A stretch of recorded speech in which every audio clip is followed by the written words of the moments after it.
अस्सलाम वालेकुम नाज़रीन, उम्मीद करती हूँ कि आप सब खैरियत से होंगे। नाज़रीन, आज जो वीडियो मैं आपकी खिदमत में लेकर हाजिर हुई हूँ, इस वीडियो में मैं आपको बताऊँगी 10 ऐसी tips to get pregnant fast, यानी कि जल्द अज जल्द हामिला होने के लिए नेचुरली तरीके से कौन सी ऐसी बातें हैं जिनको आपको जहन में रखना चाहिए। इस वीडियो में मैं आपको डाइट बताऊंगी, एक्सरसाइजेस बताऊंगी और आपको बताऊंगी कि आपने जो रिलेशन है वो किस टाइम जो है अपने पार्टनर के साथ बनाना है।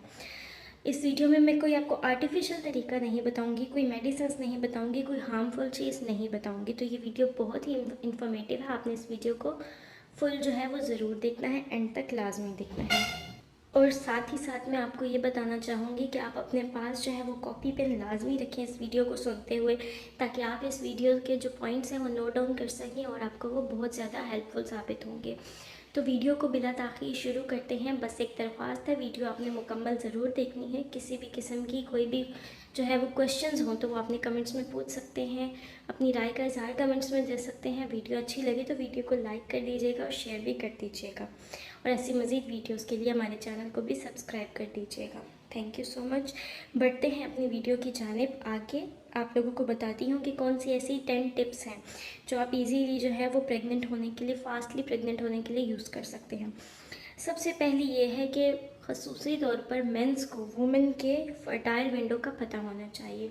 उनको पता होना चाहिए कि जो वुमेन है, उनकी वाइफ है, उनका ओव्यूलेशन डे कौन सा है, और उन्हीं डेज़ में जो है वो उनको रिलेशनशिप बनाना चाहिए, उनको आपस में मिलना चाहिए।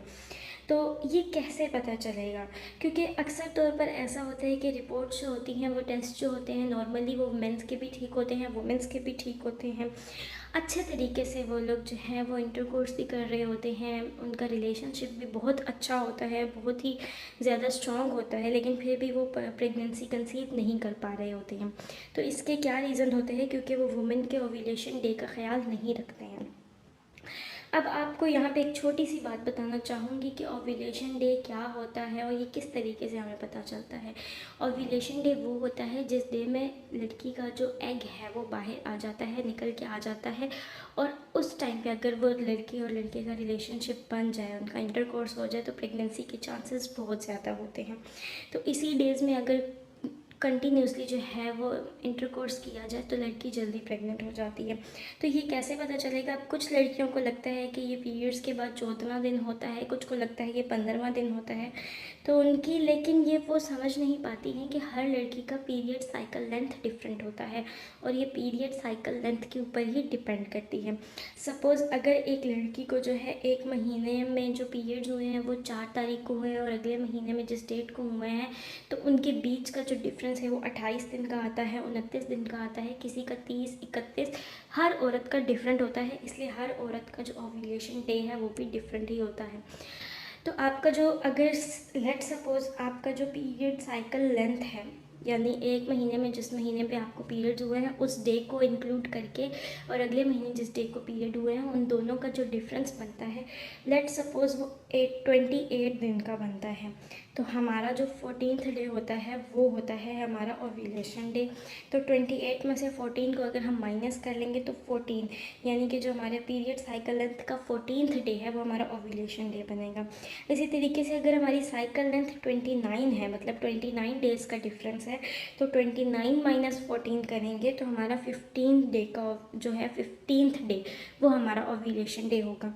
तो ये बेटर होता है कि जो फिज़िकल रिलेशन है वो इन्हीं डेज़ में बनाया जाए।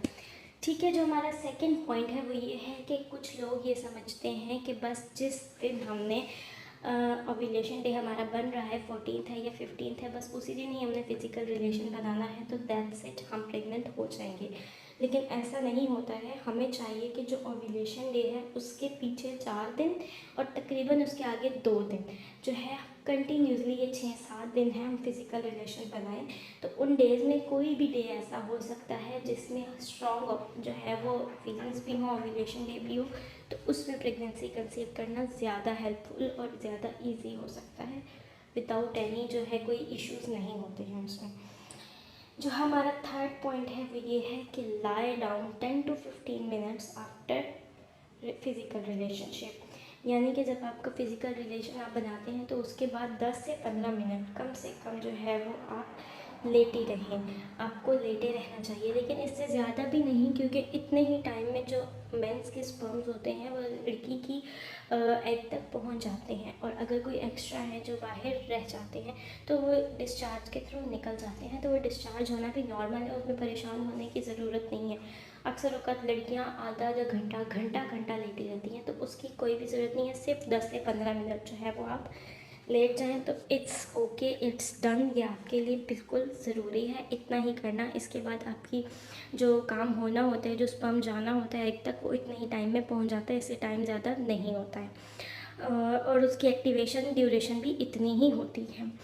तो ये 3 पॉइंट्स आज की वीडियो में मैंने आपके साथ शेयर किए हैं। उम्मीद है कि आपके लिए हेल्पफुल रहा होगा। वीडियो को ज़्यादा लेंथी नहीं बनाऊंगी, इसके आगे के 7 पॉइंट्स आपके साथ अपनी नेक्स्ट वीडियो में शेयर करूंगी। आपने वो वीडियो लाजमी देखनी है।